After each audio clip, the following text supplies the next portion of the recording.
Et bonsoir à toutes et bonsoir à tous et bienvenue dans ce nouvel épisode hors série de l'Ibextol qui est enregistré dans le cadre de notre masterclass mensuelle proposée à tous nos abonnés. J'ai le grand plaisir aujourd'hui de recevoir Nico Fréré qui est journaliste et une des voix du trail depuis de nombreuses années.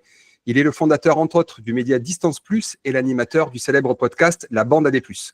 Nico, comment vas-tu aujourd'hui ? Salut Xav, ça me fait très plaisir d'être avec toi, avec vous.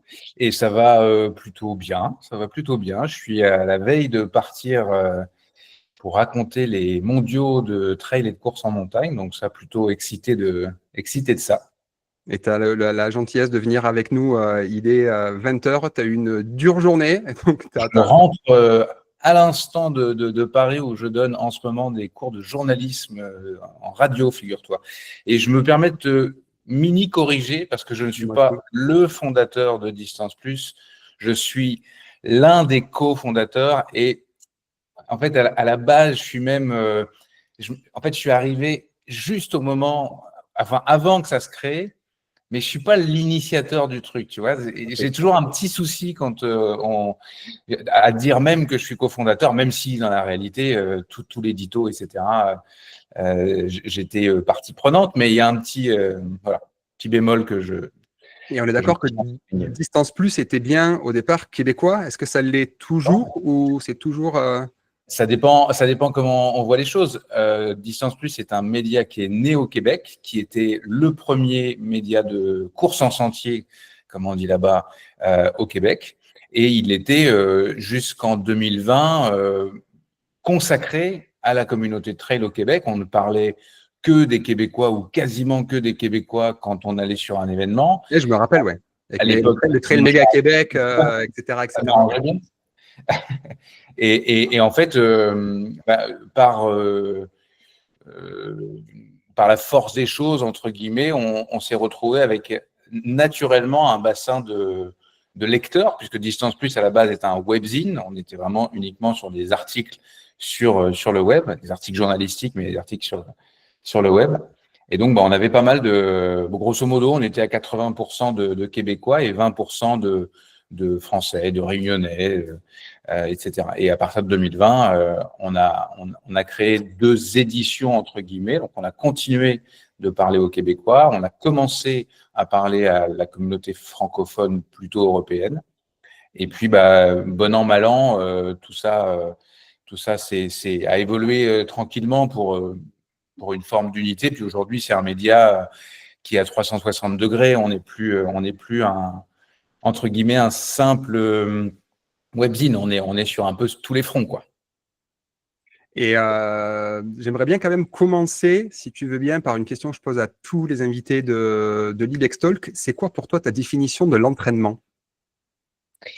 L'entraînement, alors moi j'aime bien le terme… On n'a rien préparé, hein. Je tiens à dire qu'on s'est parlé plusieurs fois parce qu'on échange souvent, mais qu'en fait tu m'as dit vas-y, on part avec aucun travail préalable, là on y est en plein. Pour moi, alors j'aime bien le mot, l'anglicisme pratiquer, qui est un mot qu'on emploie beaucoup au Québec. J'aime bien ce terme de pratiquer la course à pied. Pour moi, l'entraînement, c'est pratiquer.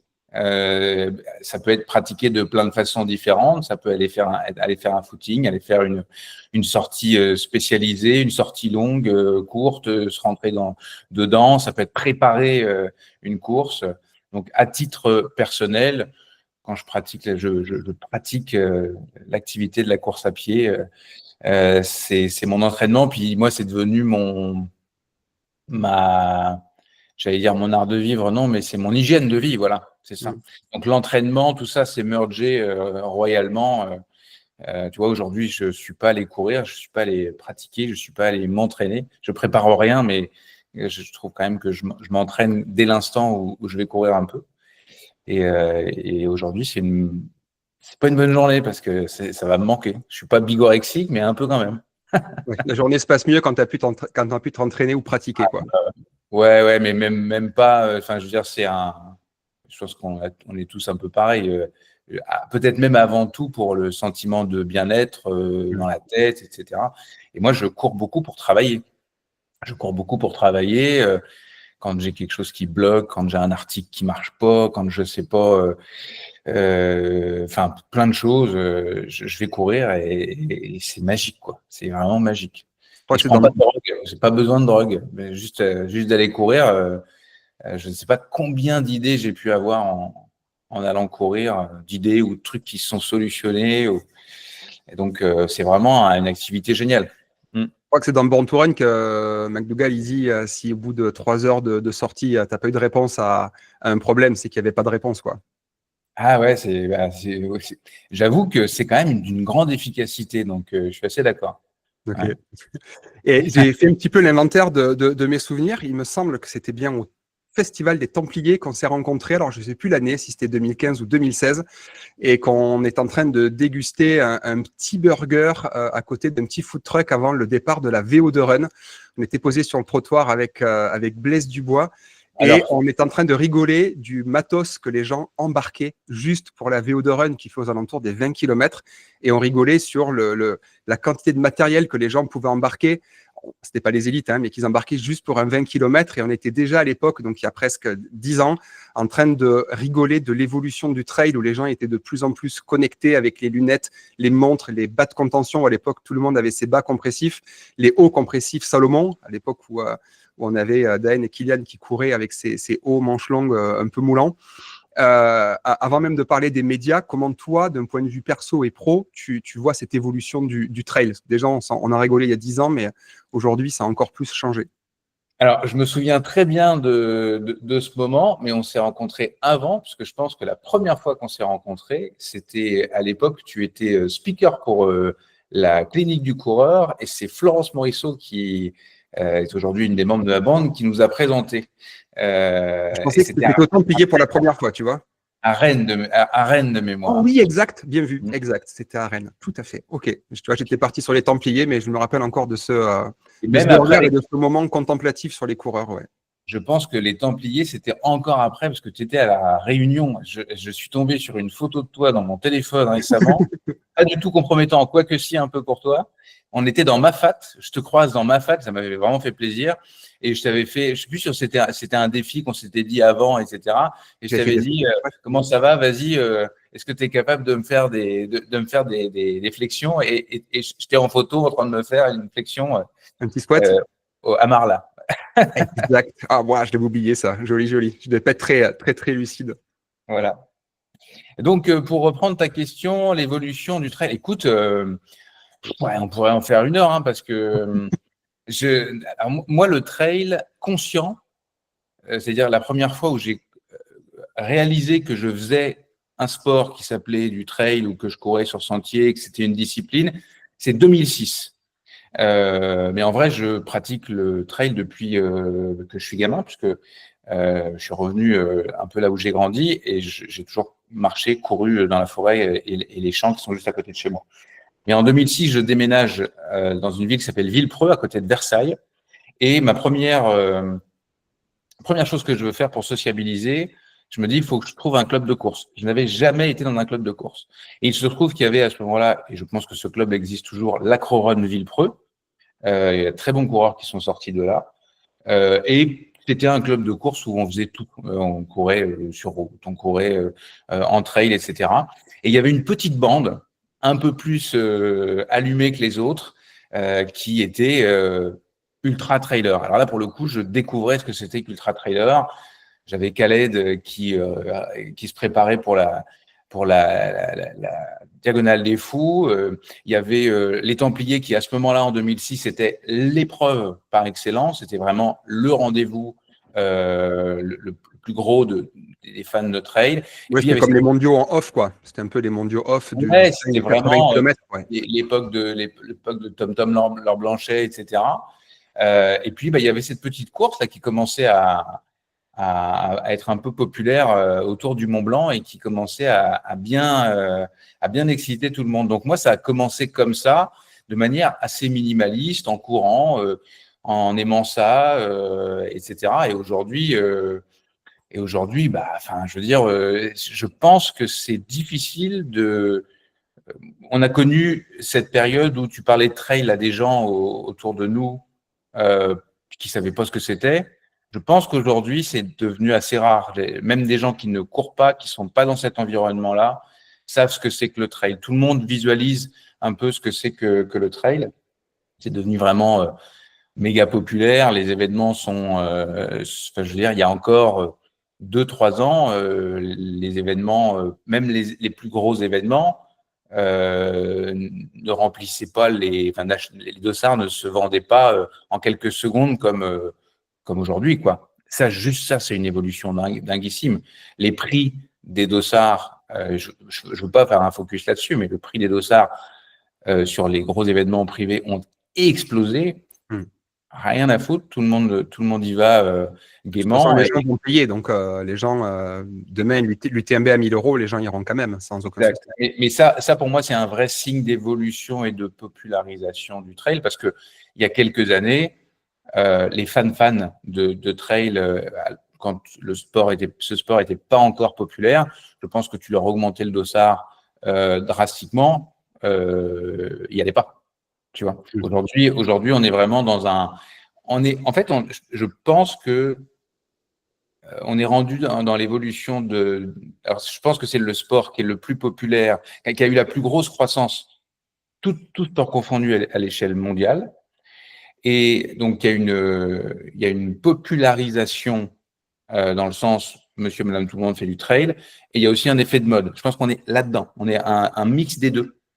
Et puis, je pense que la mode, à un moment donné, va passer. En revanche, le trail, lui, restera probablement populaire pour très longtemps. Parce que voilà, c'est comme la course à pied, c'est un sport qu'on peut tous faire.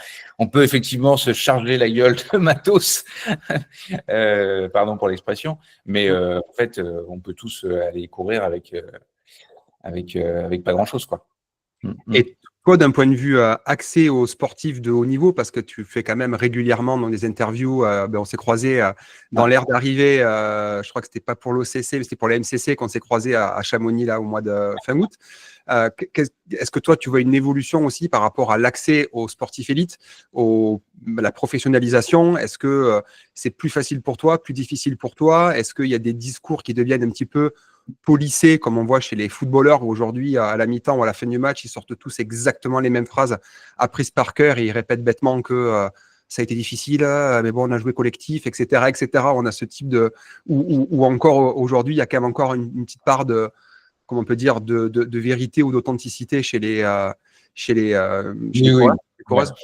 Ouais. Alors, il y a plein de choses et c'est émouvant et tout le monde enfin, chaque athlète n'est pas pareil. Mais oui. Alors, par contre, l'évolution, je l'ai vraiment vue d'un point de vue médiatique il y a quelques années, exactement à l'image de ce que j'ai connu dans la communauté québécoise. Enfin, je prends souvent cet exemple-là parce qu'il est lié à Distance Plus. Distance Plus est né en même temps que Mathieu Blanchard. On a officialisé la création de Distance Plus à l'UTMB 2016 et Mathieu a remporté sa toute première course à vie à l'Ultra Trail Arikana du Canada 10 jours plus tard. Il est devenu l'athlète qu'on a suivi pendant plusieurs années alors qu'il était au Québec et absolument personne ne le connaissait.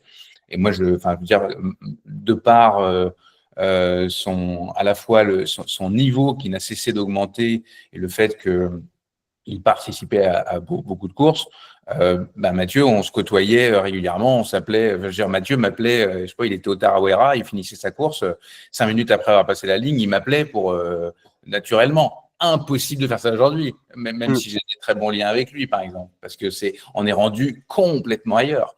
Ceci dit, ça peut encore être possible, je dis ça, c'est pas possible, mais si, ça peut encore être possible, mais voilà, tous les athlètes que je côtoyais, c'était extrêmement facile d'y avoir accès. Il n'y avait pas de barrage, il y avait pas de.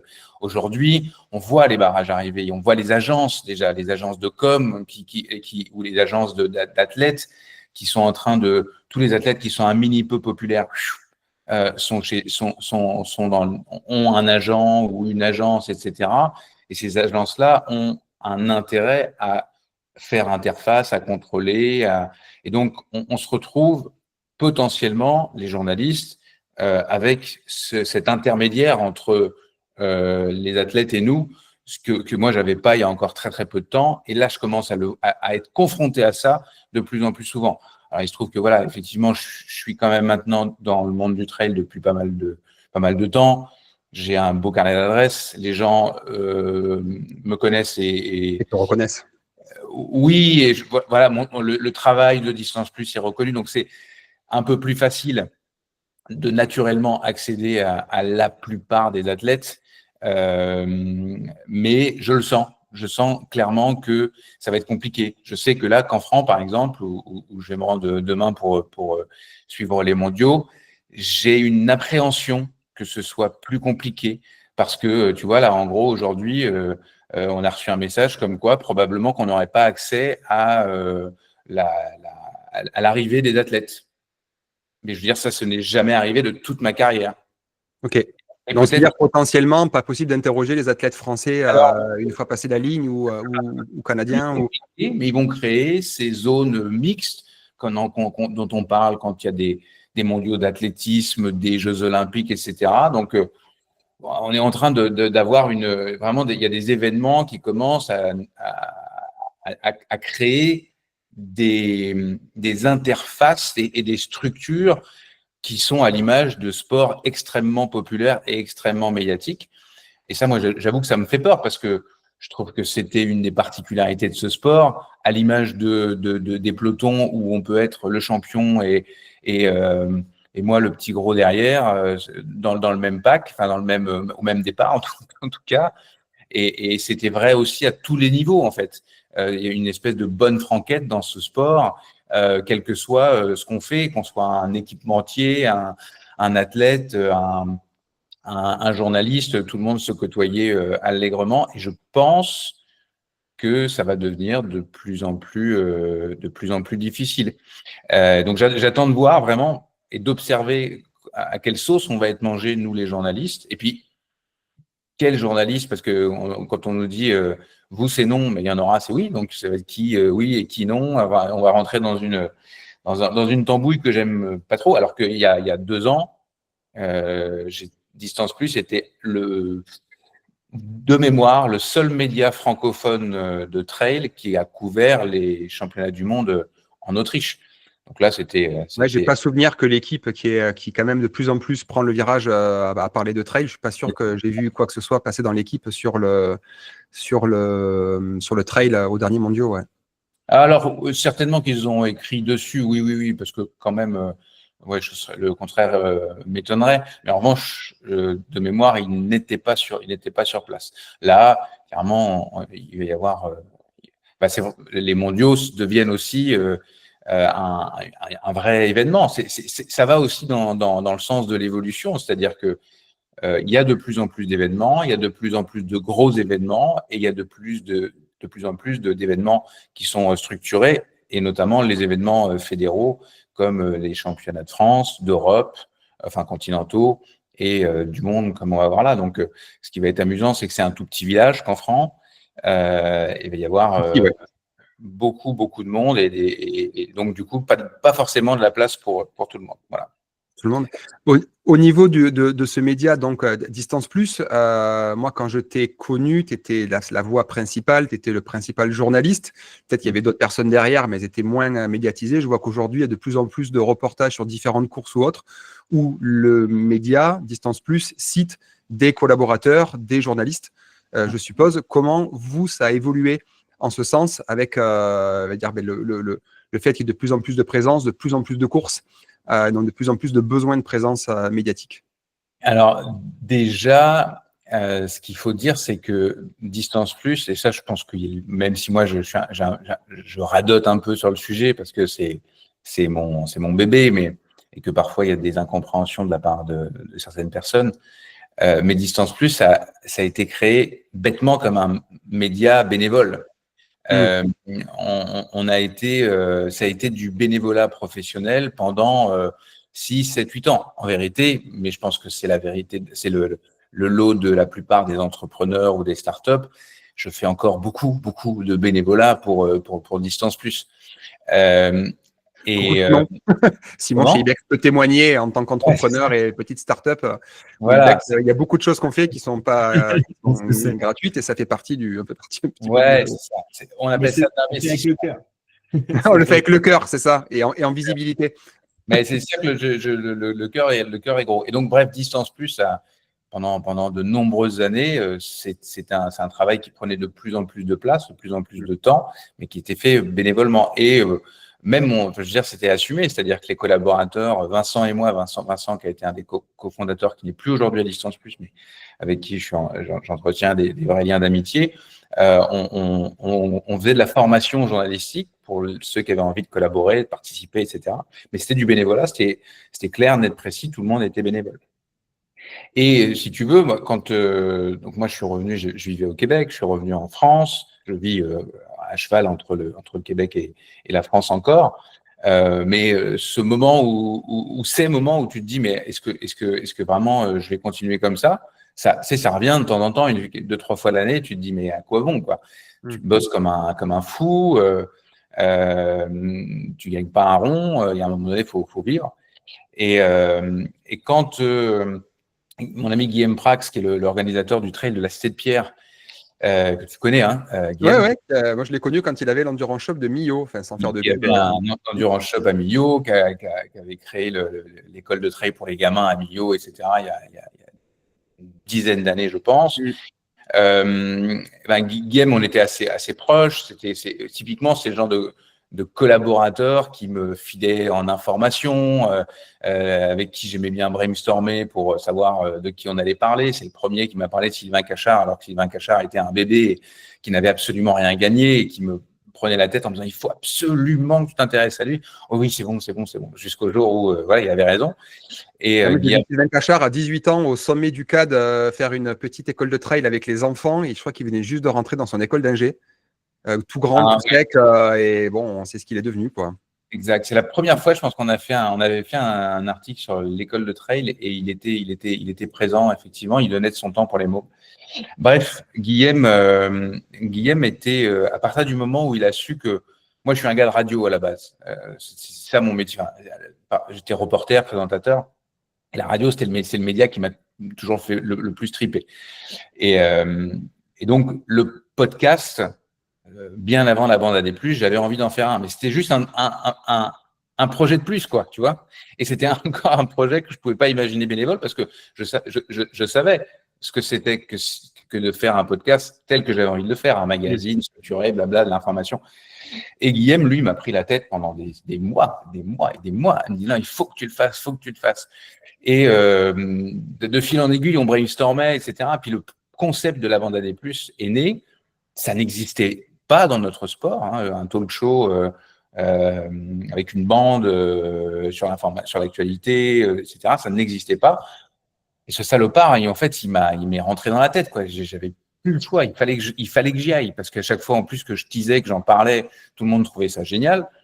Mais sauf que je dis non, mais par contre, j'y vais pas bénévolement. Ce n'est plus possible. Ce n'est plus possible. J'ai des gamins qui sont en train de grandir et voilà. Et donc, c'est à ce moment-là que j'ai envisagé Distance Plus comme une entreprise. J'ai budgétisé une année de podcast. J'ai trouvé des partenaires et c'est là où on est rentré dans un système davantage de construction financière, d'un plan, d'un business plan. Et je m'arrête là, mais voilà pour te dire que ça a été là le début de l'entreprise Distance Plus qui laissait de côté, on va dire presque la petite association de médiatique, quoi. Même si on était une entreprise officielle au Québec et tout, au final, on gagnait pas d'argent. Et donc, aujourd'hui, Distance Plus, on s'est beaucoup développé, on est énormément écouté. La bande AD+, c'est un des podcasts les plus écoutés dans la francophonie, donc à l'international. On est lu, on est suivi énormément. Donc, on a vocation, et puis moi, le journalisme, j'ai à cœur le journalisme. Le journalisme se meurt, et notamment dans notre sport. On a des médias qui font parfois du très bon travail, mais qui n'ont pas du tout une vocation journalistique, c'est-à-dire informer et avec. Il n'y a pas de ligne éditoriale, quoi. C'est plus. Il peut y avoir une ligne éditoriale. Une ligne éditoriale, c'est un mot clé du journalisme, mais certains peuvent savoir, enfin, j'entendais un média sur Instagram qui est assez populaire. Un gars l'autre jour, le boss de ça, qui disait nous, on fait ce qu'on veut. On a envie de faire ça, on n'a pas envie de faire ça. Voilà, leur ligne éditoriale, c'est ça, c'est on fait ce qu'on veut. Mais toujours est-il que j'ai perdu le fil de ma pensée du coup.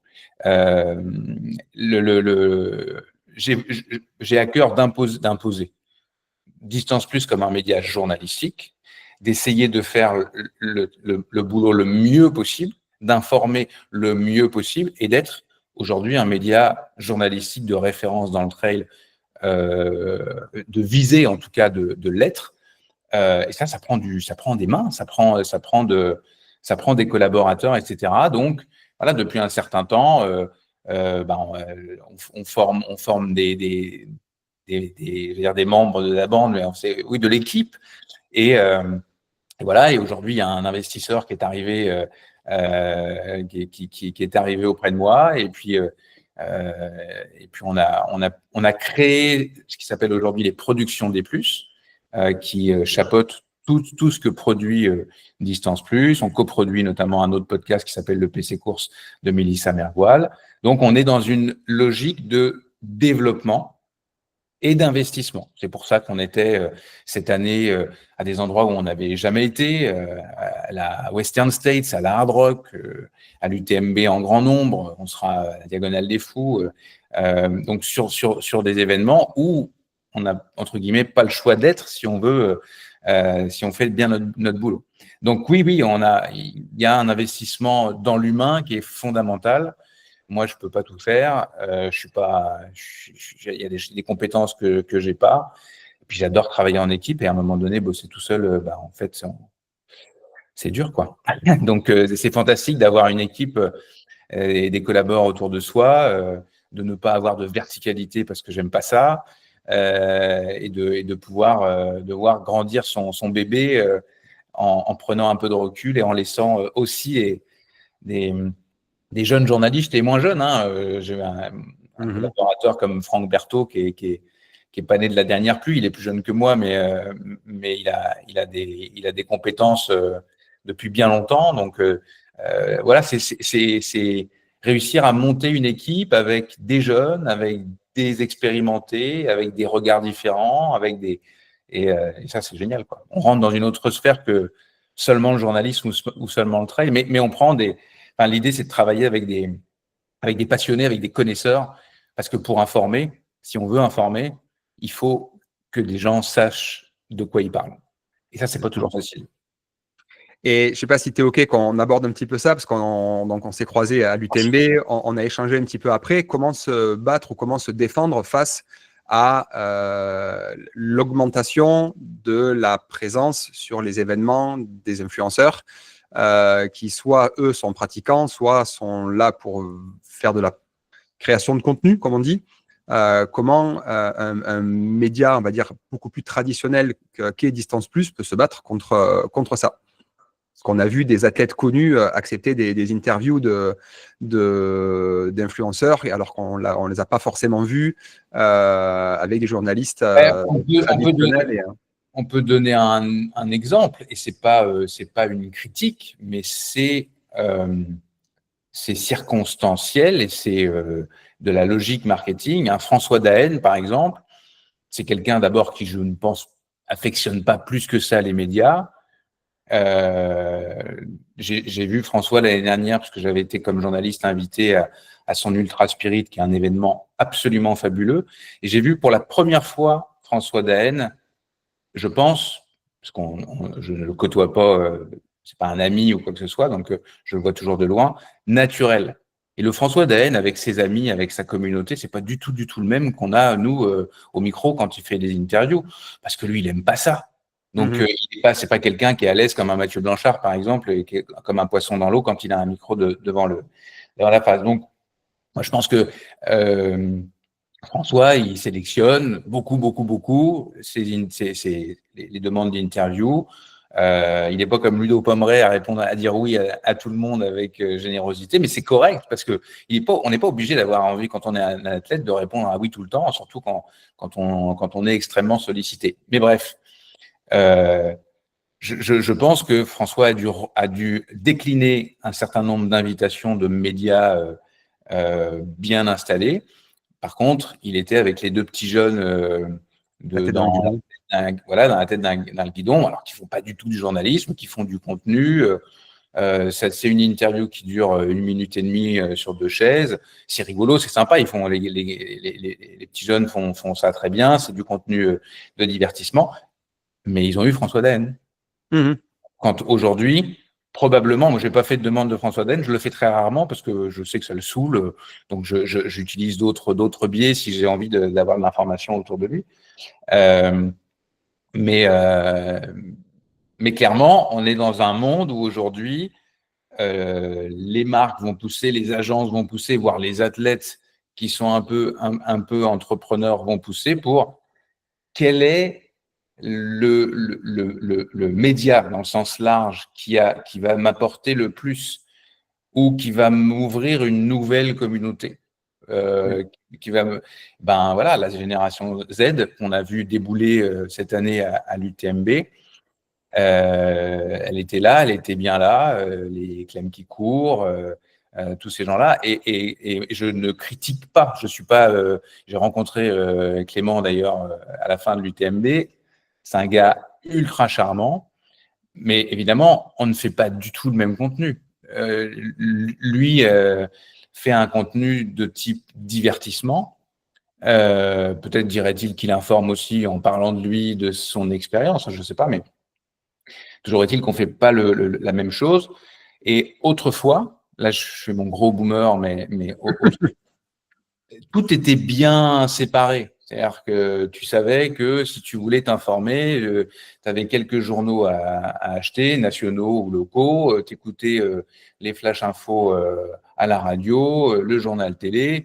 Tu vois, moi, quand j'étais un étudiant en journalisme, je donne souvent cet exemple-là, je me levais le matin, je passais à la librairie, j'achetais mes 3-4 canards, je savais qu'il fallait que je me les ingurgite plus ou moins rapidement dans la journée, chaque jour. Je savais aussi qu'en les lisant, j'avais toute l'information.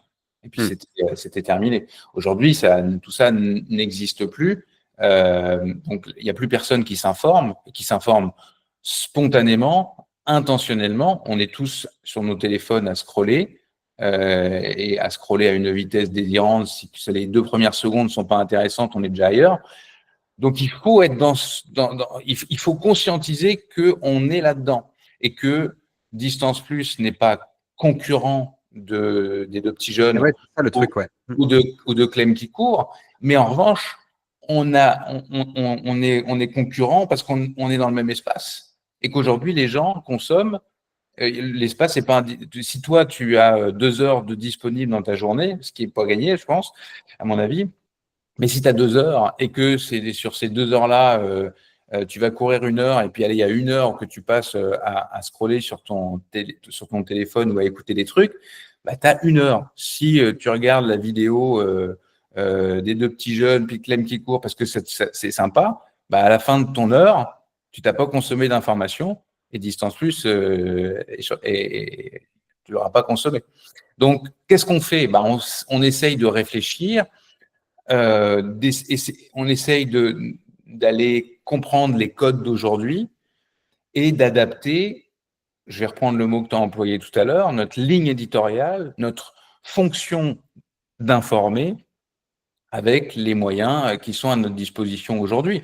Il n'y a pas si longtemps, moi j'ai passé, et Distance Plus a été un sacré atelier pour moi parce que j'ai tellement changé d'opinion tout le temps, tellement souvent. Entre le journaliste que j'étais il y a 10 ans et le journaliste que je suis aujourd'hui, évidemment, mes compétences sont probablement les mêmes, quoique non, elles ont forcément augmenté avec les réseaux sociaux notamment, mais il n'y a pas si longtemps, moi j'étais contre le fait d'utiliser les réseaux sociaux pour autre chose que promouvoir un contenu journalistique. Créer du contenu sur les réseaux sociaux me semblait être une saugrenue. C'est moi qui étais saugrenu en vrai. C'est juste que j'étais pas visionnaire. Donc, à un moment donné, tu te rends compte que si, il faut. Et puis là, tu te mets à te mettre, par exemple, à faire des stories, puis aller sur un reportage, puis les stories deviennent le lieu. Ton produit d'appel, quelque part, c'est le lieu de captation des… Le lieu de ton reportage, en fait. Je me suis mis à faire ce que je faisais déjà, mais à utiliser les stories en reportage. Ça, tu te retrouves avec 350 stories sur l'UTMB.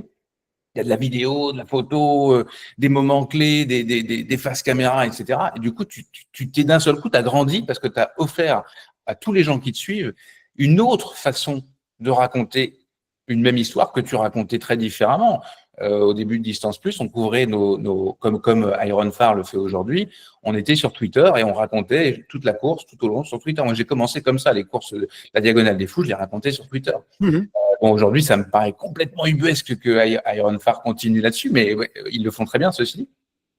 Et donc, voilà, pour lutter, il faut réussir à jouer avec les codes d'aujourd'hui sans se laisser pervertir, ce qui n'est pas toujours évident. Parce que malheureusement, les constats qu'on fait, je te parlais des 2-3 premières secondes, par exemple, d'attention sur un reel. Quand je sors un extrait, on passe du temps à essayer de prendre un extrait d'une interview qu'on a eue dans la bande AD+, puis qu'on veut essayer d'en produire quelque chose, mais pas un produit d'appel, quelque chose que tu vas pouvoir regarder, puis ça va être informatif. Puis tu travailles l'image, tu réfléchis à tout ça. 2 putains de secondes. En 2 putains de secondes, les gens, ils sont ailleurs. Donc, il faut trouver un moyen de les accrocher. Ton éthique, là, toutes mes discours sur l'éthique de il faut faire bien ceci, il faut faire bien cela, ça vole en éclats. Donc, c'est tout ça qui est remis en question dans le monde d'aujourd'hui aussi, pour nous les journalistes. Il faut trouver un juste milieu entre notre raison d'être, informée, notre ligne éditoriale, qu'est-ce qu'on raconte, comment on le raconte, pourquoi on le raconte, et puis les outils qu'on a à notre disposition pour raconter ces histoires. Donc aujourd'hui, il y a le podcast, il y a les réseaux sociaux, il y a les stories, il y a les publications, là, il y a les reels, etc., etc. Et il faut en fait, juste en quelques mots, tu comprends aussi que il faut se démultiplier tout le temps. Oui. Il faut toujours en faire plus. Et du coup, c'est quoi l'avenir alors? C'est quoi l'avenir? C'est quoi le moyen de survivre? C'est parce que tu vois, par exemple, le journal Le Monde, maintenant, ils sont un des plus gros podcasts de France avec l'heure du monde, même si les ventes se portent pas si mal pour un média, enfin un journal traditionnel. Comment survivre au milieu de ça? Et c'est quoi le futur? Est-ce que c'est aller sur TikTok? Est-ce que c'est compatible? Est-ce que c'est compatible en restant toujours journaliste et en étant en pouvant gagner sa vie de manière honnête C'est plusieurs questions qui sont séparées. Continuer d'être journaliste, oui. Enfin, le jour où je ne serai pas journaliste, j'arrête parce que en fait, c'est tellement mon métier. Que, si tu veux, moi, je suis les 2 pieds dans le même sabot. Aujourd'hui, quel que soit le support que je vais utiliser, mon raisonnement journalistique va embarquer. OK, l'information, est-ce qu'elle est vraie? Vérifier, 1 fois, 2 fois, c'est bon. Ah putain, et les petits jeunes, ils ont déjà publié il y a 2 heures. J'exagère, mais c'est un peu ça. On est dans une course où notre métier, nos codes font qu'on a des vérifications à faire, des tournures de phrases, être clair, être compris. Est-ce que les gens qui vont lire ce petit texte, on fait des textes plus courts maintenant, mais ce petit texte, est-ce qu'ils vont tout comprendre? Est-ce qu'ils vont pas l'interpréter à l'envers? C'est toute une mécanique auquel à peu près personne ne pense, et c'est normal, qui prend un temps fou et qui est de l'ordre de la concurrence déloyale avec les autres qui n'en ont strictement rien à faire. Donc, qui peuvent publier sans source, sans rien, et qui seront ni jamais attaqués, ni remis en question. Moi, comme journaliste, je ne m'arrêterai pas de le faire. Mais par contre, je dois me pousser au cul. Je sais là où il faut. Enfin, c'est très bien pour te rendre compte à quel point tu as des faiblesses, tu vois. Voilà, c'est des contrôles-checks permanents. Et puis, moi, j'y crois. Hein. Je pense qu'il y a de la place pour le journalisme encore. Je me désole que, évidemment, ce soit qu'il y ait moins de journalistes qui se lancent avec une vocation journalistique, plus de médias pour faire un peu des trucs, des buzz, de machin, des voleurs de contenu, en veux-tu, en voilà. Malheureusement, moi, c'est plus cette concurrence-là qui me pose problème que des influenceurs qui font qui font des trucs cool, qui font des trucs sympas et qui kiffent et voilà, ils gagnent leur vie, ils ont compris comment ça marchait. Moi, j'ai absolument rien contre eux. Par contre, je pense qu'il faut lutter contre la désinformation, et donc, bon, bref, je suis pas sûr que j'argumente très bien sur la question que tu as posée là, mais je crois qu'il y a de la place. Je pense qu'il y a aussi, aujourd'hui, il y a une économie, c'est-à-dire qu'on a des partenaires, les partenaires qui embarquent avec Distance Plus, sauf erreur de ma part, sont satisfaits. Donc, quand je dis embarquer avec Distance Plus, ça veut dire investir, ça veut dire nous accompagner dans le contenu qu'on a envie de faire, parce qu'ils y ont un intérêt, évidemment. Mais si les partenaires se rendent compte que Distance Plus est un média solide, qui est suivi, qui est rigoureux, qui a du crédit et de la légitimité, ils ont un intérêt de s'associer à nous, en sachant que c'est moins facile de s'associer que de s'associer avec un petit jeune qui va dire oui à tout, alors que nous, c'est notre ligne éditoriale d'abord, et que un partenaire qui veut s'associer à nous, c'est que je ne vais pas dire oui, tu fais ci, tu fais ci, tu fais ça. Non, on va faire notre travail. Et puis bien évidemment, il y a une partie de même pas compromis, c'est dans la façon de rendre le partenariat visible qui existe. Mais c'est plus compliqué avec un média, on est tout de suite plus chiant, quoi. Ouais, bien sûr. Mais par contre, moi, ce que je vois, c'est que ça fonctionne, les relations sont bonnes, les budgets semblent grandir aussi. Nous, nos projets grandissent aussi. Aujourd'hui, on est plutôt sur des indicateurs qui sont, du point de vue de Distance Plus, évidemment, je ne m'engagerai pas à parler que ce soit d'autres, ils sont bons. Et donc moi, j'ai plutôt de l'espoir aujourd'hui, même si on continuera d'avoir des discussions critiques sur le monde qui nous entoure. Et par rapport aux athlètes, est-ce que de la même manière, là que tu as parlé des producteurs de contenu qui peut-être peuvent venir un petit peu sur les plates-bandes des médias plus traditionnels au niveau journalistique, est-ce que les athlètes élites qui sont pas bons en termes de représentativité sur les réseaux sociaux, ils ont du souci à se faire, là c'est peut-être ton avis perso, versus des Clem qui courent, qui sont extrêmement bankable sur les réseaux et qui pourtant sont performants à leur niveau, mais on est très loin des prestations qu'on a eues des athlètes sur l'UTMB ou sur la magnifique baston qu'il y a eu sur l'OCC qui était absolument exceptionnel avec une fin de course où s'il n'y a pas des athlètes élites comme ça, tu vibres pas comme ça. Est-ce qu'il y a un risque justement pour les athlètes élites d'avoir pas mal de financement, pas mal de sponsors, pas mal de budget qui va se dispatcher vers des gens un peu plus qui vont aller dans le sens du grand public et qui vont flatter un petit peu les réseaux plutôt que d'aller vers des gens qui ont des résultats mais qui seront beaucoup plus discrets d'un point de vue présent sur les réseaux sociaux ou autres. Ouais, je pense que le meilleur pour répondre à ça, ce serait Goulven, le gars je parle de l'agent de Fred Petch, qui a la vertu de parler de manière très franche. C'est assez intéressant de l'écouter parler.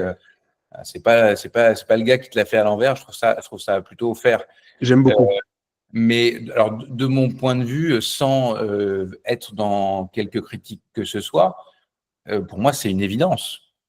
Aujourd'hui, si tu n'embarques pas dans la communication ou si ton histoire personnelle n'est pas assez forte pour que tu sois, sans rien faire, inspirant, mais c'est mort.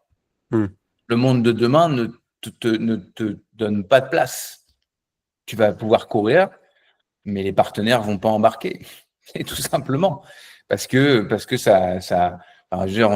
j'en connais des athlètes qui ont absolument ou pas envie ou pas la compétence. Communiquer, c'est un métier. En vrai, nos jeunes ont des facilités aujourd'hui, quoique. Pas tous. Non, mais je veux dire, tu peux avoir des facilités. Il y a parfois des sérieux problèmes d'orthographe, par exemple. Et communiquer, quand tu communiques à l'écrit, ça veut dire savoir bien parler. Enfin bref, c'est quasiment un autre débat. Mais oui. Je pense que une bonne structure professionnelle a intérêt à faire en sorte que ces athlètes soient comment dire, que ça prenne pas trop de place dans à l'échelle de leur vie, les réseaux sociaux et il faut faire que, il faut publier que, pour qu'ils puissent s'entraîner, prendre soin d'eux, bien manger, blablabla. avoir une vie sociale en chair et en os. Et si on en entend des team managers notamment qui ont ce mode de pensée-là, et donc tant mieux, tant que les structures seront protectrices de ce point de vue-là et qu'elles mettront à disposition des gens qui font la communication pour ces athlètes, ça peut marcher. Mais pas de communication du tout pour un athlète versus un athlète qui n'est pas forcément un athlète de haut niveau et qui va gagner des courses. Ah, Vincent Bouillard, c'est beau, mais c'est une exception absolue, quoi. Typiquement, c'est une exception. Et il y en aura d'autres, des exceptions, mais c'est sûr que après, il faut toujours se mettre à la place du partenaire, de celui qui a l'argent. Il va vouloir le mettre où, l'argent? Est-ce qu'il va faire de la philanthropie ou est-ce qu'il va faire du marketing?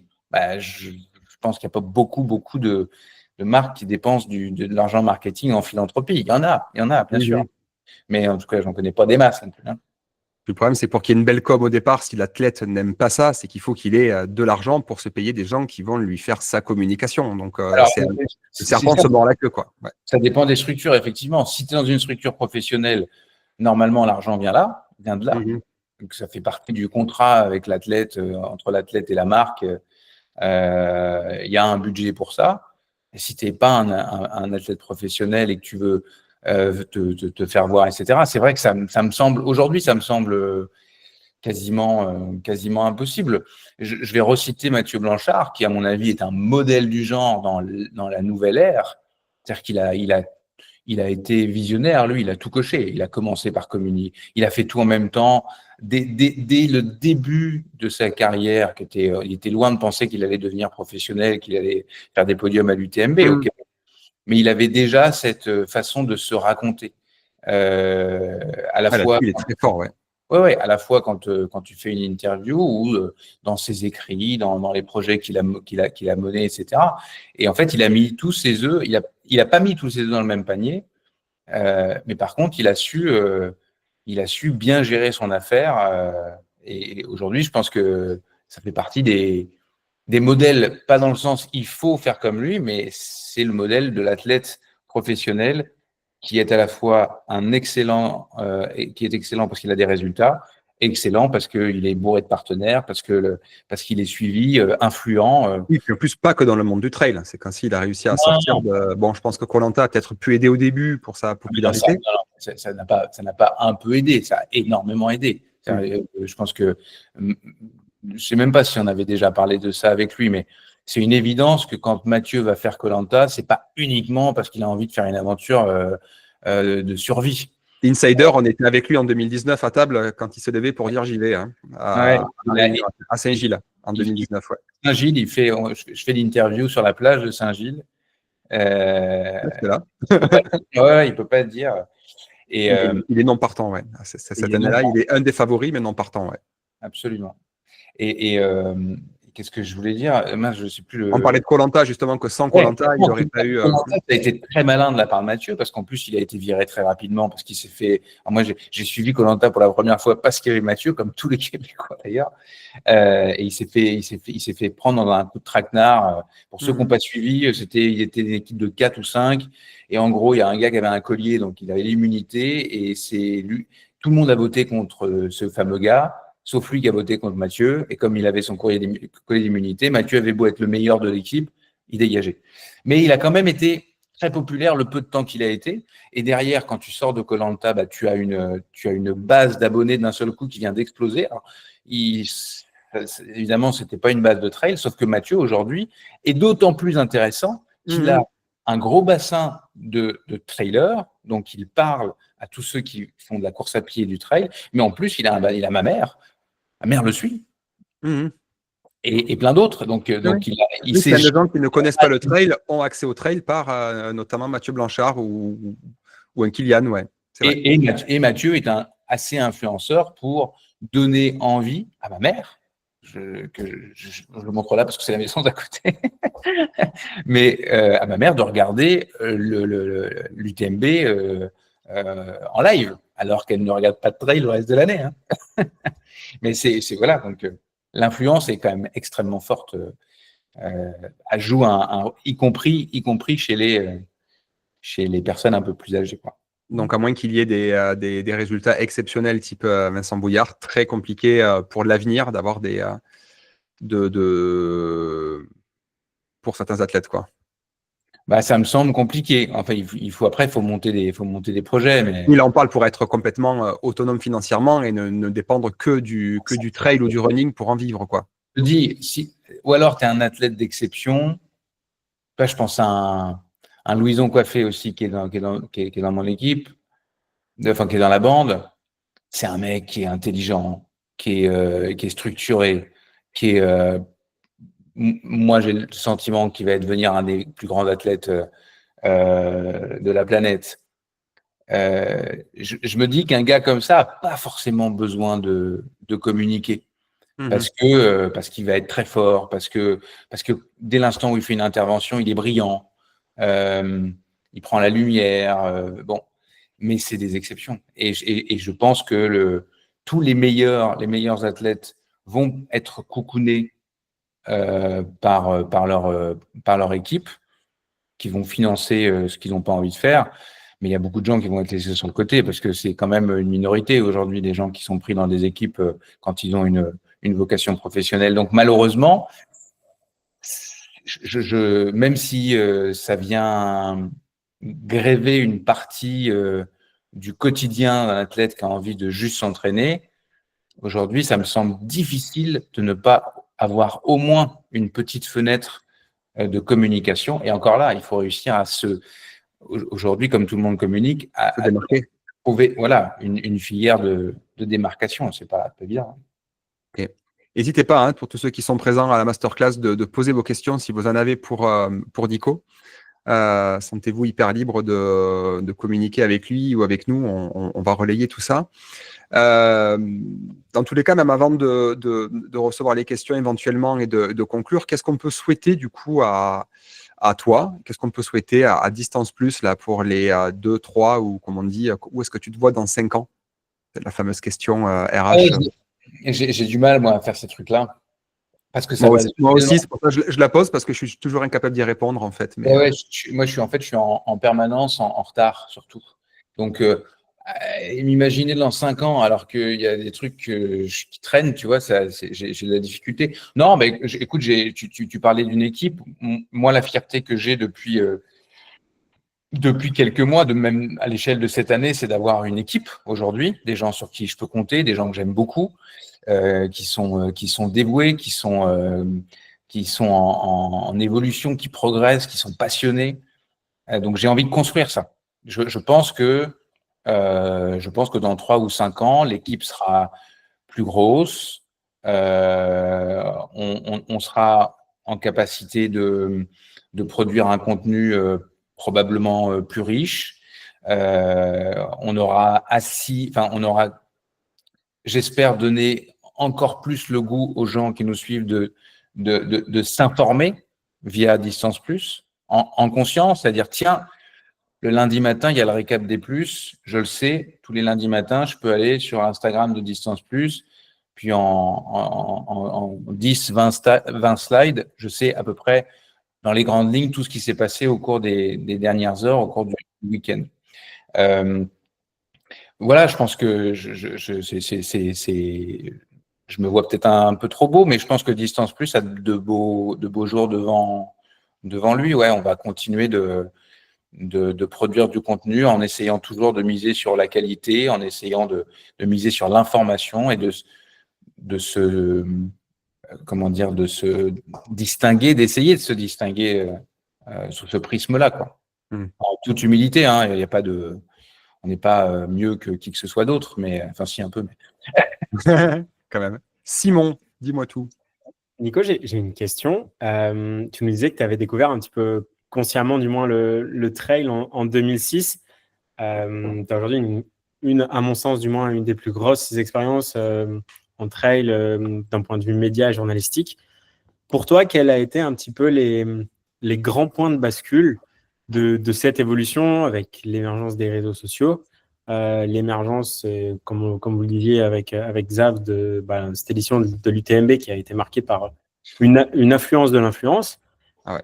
Quelle a été un peu pour toi, et si tu veux, pour illustrer, tu peux utiliser peut-être des grandes courses, quel a été ces points de bascule qui ont marqué vraiment des changements de paradigme, que ça a été vraiment l'arrivée vraiment business du trail, qui est à mon sens assez récente, et le moment où il y a eu vraiment ces points de bascule entre, OK, on est sur quelque chose de niche avec des pratiquants très, j'allais pas dire rudimentaire, mais on est sur une pratique qui à la base est très simple et qui aujourd'hui c'est un peu le cirque quand on est dans les rues de Chamonix fin août, quoi. Ouais. Mais moi, j'ai pas l'impression que c'est si récent que ça. J'ai vraiment l'impression que à Chamonix, par exemple, c'est sûr que là, on est arrivé à un niveau qui est assez élevé. Et quoique cette année, j'ai vraiment fait que bosser et j'ai juste fait une apparition dans le salon. Donc, mais c'est des endroits où je suis pas, à titre personnel, je me sens pas bien. C'est pas des endroits où je vais. Mais ça a toujours été. Je trouve que la plupart des gros événements aujourd'hui, des événements où on a envie d'aller, on parlait de la Saint-Élion, l'Éco-Trail de Paris, le Marathon du Mont-Blanc, l'UTMB, toutes les grandes classiques en vrai en France et ailleurs. Aujourd'hui, ça vient avec des salons commerciaux, donc des choses à vendre, donc et puis enfin, parce que ta question, c'est quels sont les jalons, quels sont les moments, les moments clés. J'ai du mal à les voir, les moments clés. J'ai l'impression que c'est quand même une évolution assez linéaire. L'UTMB, si je pense qu'il y a quand même, c'était il y a 2 ans. Il y a 2 ans, l'équipe arrive avec la retransmission du flux de l'UTMB et on sort un peu dans le monde, dans le grand monde en fait, dans le monde généraliste. L'équipe, tu parles de l'équipe TV, hein? L'équipe TV, ouais, qui depuis 2 ans, peut-être c'est 3, mais j'ai l'impression que c'est en 2-3 ans en fait, à partir du moment où ils ont retransmis le flux fait par l'UTMB Live, je pense qu'il y a eu un intérêt du monde extérieur au trail et que ça a eu ça a été un vrai élément déclencheur de développement. Il y a des gens qui certainement là-dedans se sont lancés sur le trail. Mais j'ai du mal à répondre à ta question, Simon.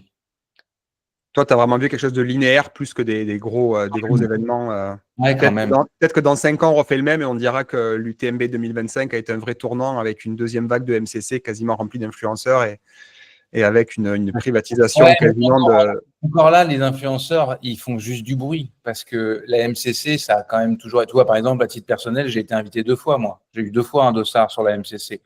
Pourquoi on file un dossard à un journaliste passer pour qu'il découvre le truc. Donc en fait, là pour le coup, j'ai pas enquêté ou quoi que ce soit, mais à mon avis, ils n'ont pas donné tant de dossards que ça. Ils ont probablement chaque année, j'en sais rien, je dis une bêtise, une vingtaine de dossards pour des médias et un peu plus aux influenceurs. C'est toutes les années la même chose. Je pense qu'ils veulent. C'est des dossards qui sont ajoutés à la liste officielle. Il n'y a personne qui est volé. Enfin, à mon avis, il n'y a personne qui est volé.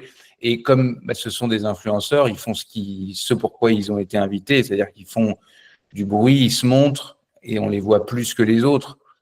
Après, oui, les influenceurs, c'est quand même un bon élément. Un Mathieu Blanchard, on parlait de l'exemple tout à l'heure. Je pense que Mathieu pour la même raison que ce que je disais de l'équipe, en fait, tout ce qui sort de notre petit monde. C'est que nous, quand on est dans notre petit monde du trail, on est entre guillemets entre nous, on se comprend, machin. Et toutes les occasions qu'il y a eu de sortir de ce petit monde ultra spécifique, ça a été des avancées ou des évolutions. Donc aujourd'hui, c'est vrai avec les influenceurs. Ça a été vrai avec certains athlètes comme Mathieu Blanchard, ça a été vrai avec l'équipe. Ça a généré le fait que l'équipe embarque. Il y a peut-être Canal qui s'est dit tiens, le trail, si l'équipe y va, c'est intéressant. On va se mettre à s'intéresser. Tiens, on va faire une émission. Et puis les podcasts. Je pense que les podcasts ont été un moteur de la pratique. Quand je lance la bande AD+, en 2022, 21 avril 2022, il n'y en a pas beaucoup. Une des raisons pour lesquelles je veux lancer un podcast, c'est que je suis un auditeur un peu critique, et que ce que j'entends, il y a des trucs qui me plaisent et que j'écoute tout le temps, mais on a vite fait le tour. C'est toujours des interviews one-to-one. Enfin, à ce moment-là, c'est toujours un peu les mêmes personnes. Et tu as envie de mettre un coup de pied dans la fourmilière. Mais aujourd'hui, l'offre est pléthorique, quoi. Et ça augmente. Je pense qu'il y a chaque semaine, il y a quelqu'un qui se lance dans le podcast, etc. Donc, ça aussi, je pense que le podcast, qui est vraiment le média, je ne sais pas si tous ceux qui sont ici écoutent des podcasts, mais pour moi, c'est le média des coureurs, quoi. Je veux dire, c'est un média où tu pars courir. Enfin, tu peux très bien avoir envie de juste écouter le silence, mais c'est une opportunité d'écouter. Enfin, en tout cas, je pense qu'il y a énormément de gens qui écoutent la bande AD+ en courant, de part de ce qu'on me rapporte. C'est ça. Et donc, les podcasts ont généré probablement des nouveaux des pics. Des nouveaux pratiquants. On en parle plus. Plus il y a de médias, plus il y a des médias qui ne s'intéressaient pas à ça, qui se disent on en parle, ça nous intéresse. Médias locaux. C'est une chaîne, en fait. C'est une chaîne infinie. Quelque chose qui n'intéresse personne, il n'y aura pas de médias. Plus quelque chose est intéressant, ou juste, même les médias, on est très bébé quand on est médias, dans notre mode de fonctionnement. Il y a un média qui parle de quelque chose. C'est une bonne idée, on n'en parle pas, nous. Nous, l'année prochaine, on va en parler aussi. Puis, tu sais, tac, tac, tac. Puis, si tous les médias en parlent, puis si le média local commence à suivre les courses locales, puis des médias, ce qu'on a vu dans le monde du podcast, c'est des podcasts qui ne parlaient que de route, type RMC Running, par exemple, pour ne pas les citer, mais qui font du bon boulot, pour le coup, pour ça que je les cite. Eux, ils ont vu aussi le sens du vent. Ils ont senti la popularité. Et même si les deux gars étaient des routiers, ils sont allés du côté du trail. Donc là, d'un seul coup, des auditeurs qui sont juste des routards se mettent à entendre parler de trail. Un partenariat avec les bails UTMB. Je pense que ça avait commencé comme ça. C'est comme ça qu'ils avaient, d'une certaine manière, une obligation de parler de trail, puisqu'ils avaient un partenariat avec le World Series. J'espère que je ne dis pas de bêtises, c'est de mémoire. Même si à cette époque-là, je ne pense pas qu'ils avaient un bassin d'auditoire énorme, le podcast RMC, ce n'était pas la même que l'antenne et RMC. Je ne crois pas que le podcast soit diffusé à l'antenne. En tout cas, voilà, c'est autant de, je ne sais pas moi, si c'était 4000, 5000, 6000 personnes qui écoutaient RMC Running, d'un seul coup, ils se sont mis en train de parler de trail, et puis potentiellement, des coureurs de route, ça s'intéresse au trail. Et c'est tout ça, en fait, c'est une espèce d'avalanche, de boule de neige qui grandit. Moi, je trouve que c'est globalement linéaire, parce que tu me poses la question à brûle-pourpoint, mais c'est vrai qu'il y a certainement des moments un peu névralgiques comme ça, où ça... Et puis, Simon, tu fais beaucoup de photos. Je pense qu'on peut dire que, on a toujours un article à Distance Plus qui n'est pas publié sur les photographes et les vidéastes, vous avez joué un rôle aussi. Parce que vous avez, depuis 2-3 ans, toute votre génération de photographes, vidéastes, vous avez montré le trail, vous avez montré les athlètes. De plus en plus, c'est qu'on voit aujourd'hui, plus uniquement sur les plaquettes marketing des marques, mais ça devient tout de suite des reels, ça devient des photos, les athlètes partagent. Donc, ça aussi, ça a gonflé les belles images. Tout con, mais quand tu vois du trail, quand tu vois un truc dégueulasse, tu n'as pas envie de voir. Mais quand tu as des putains de belles images, des belles montagnes, des trucs hyper inspirants, enfin, ça te donne trop envie de courir, quoi. Ouais, avant, tu avais quasiment qu'Alexis Berg, quoi. Enfin, je grossis le truc avec Gontier et Berg, et tu n'avais pas grand monde qui faisait la belle image, quoi. Qui faisait de la David belle image. Gontier, Stéphane Quintard, ils étaient un certain nombre à être encore là d'ailleurs, et à faire du putain de bon boulot. Il ne faut pas les oublier parce qu'ils sont toujours sur le terrain, ces gars-là.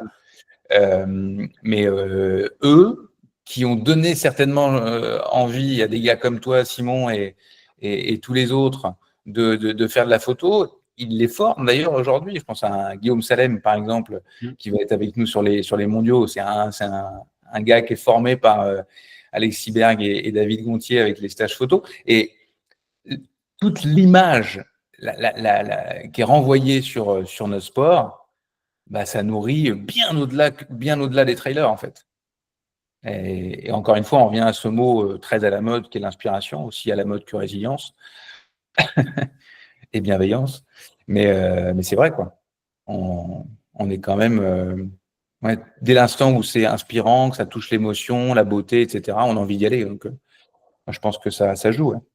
Super, merci beaucoup pour cet échange, Nico. On peut te retrouver donc sur les différents médias de Distance Plus, sur toutes les plateformes d'écoute pour la bande AD+. Pour les gens qui ont envie de se fader 3 heures d'émission, parce que c'est une émission longue, mais il y a tous les lundis, je disais qu'on a le récap sur Instagram, sur Facebook, mais on l'a aussi pour les gens qui n'ont pas envie d'aller sur les réseaux sociaux. On a le Flash Info. Ça aussi, c'est une nouveauté de cette année. Donc, en fait, c'est les récaps en info avec Franck Berthaud et Chloé Robodeau qui présentent ce Flash Info. En 10 minutes, on a à peu près tout. Et puis, on a des vocaux. Enfin, en gros, c'est des interviews. Là, ce week-end, lundi, on avait Sébastien Réchon et Sandrine Béranger qui ont été brillants sur le Tour des Glaciers, par exemple. Donc, voilà. Il y a pas mal de contenu. En veux-tu, en voilà. Ça marche. Merci beaucoup, Nico. C'était un plaisir de te recevoir à ce micro. Pour une fois, tu étais de l'autre côté. Donc, c'était très sympa. Merci à toutes et à tous de nous avoir écoutés jusqu'au bout. Et puis, je vous dis à très bientôt.